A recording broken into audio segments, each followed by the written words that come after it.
కాబట్టి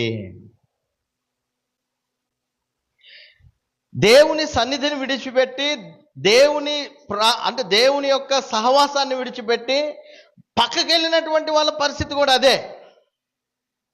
నటించాల్సి వస్తుంది, వెర్రోళ్ళలాగా అవ్వాల్సి వస్తుంది. వారికి ఉన్నటువంటి ఆ గొప్ప పేరును పోగొట్టుకునే వాళ్ళు అవుతారు. వారికి ఉన్న శౌర్యము పోవాల్సినటువంటి పరిస్థితి వస్తుంది.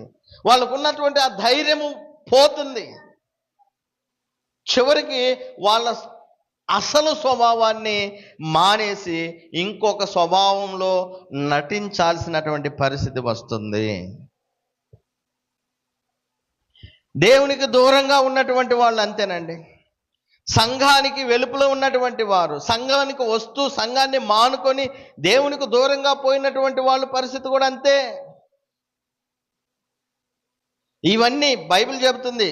గతంలో రాయబడిన అన్నివి కూడా ఇప్పుడు మనకి ఏం కలగటానికి, బుద్ధి బోధ కలగడానికి, వాటి నుంచి కొన్ని పాఠాలు మనం నేర్చుకుంటామండి.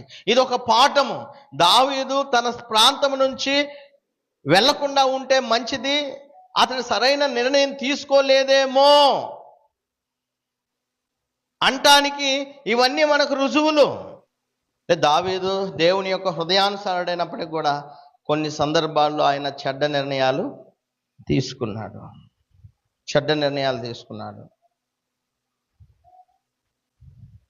సో ఫైనల్గా మనం నేర్చుకోవాల్సిన విషయం ఏంటంటే, దేవుని యొక్క సన్నిధిలో నుంచి దూరంగా వెళ్ళకూడదు. దేవుని సంబంధులైన ప్రజల నుంచి మనం వేరైపోకూడదు. దేవునికి దూరంగా వెళితే దేవునికి వ్యతిరేకమైనటువంటి నిర్ణయాలు తీసుకోవాల్సి వస్తుంది. దేవునికి వ్యతిరేకమైన కార్యాలను చేయాల్సి వస్తుంది. అది చాలా చెడ్డ పని. ఈనాడైనా అంతేనండి. క్రైస్తవ సంఘముగా మనం ఉన్నప్పుడు, దేవుని పిల్లలతో ఉన్నప్పుడు, ఈ సహవాసంలో మనం కొనసాగుతున్నప్పుడు, ఇది ఒక ఆత్మ సంబంధమైన దేవుని ఇల్లు. ఇది ఆత్మ సంబంధమైన దేవుని యొక్క కుటుంబము. దావీదుకి ఎంత మక్కువ ఉందో దేవుని మందిరం మీద మనకు అంత మక్కువ ఉండాలి.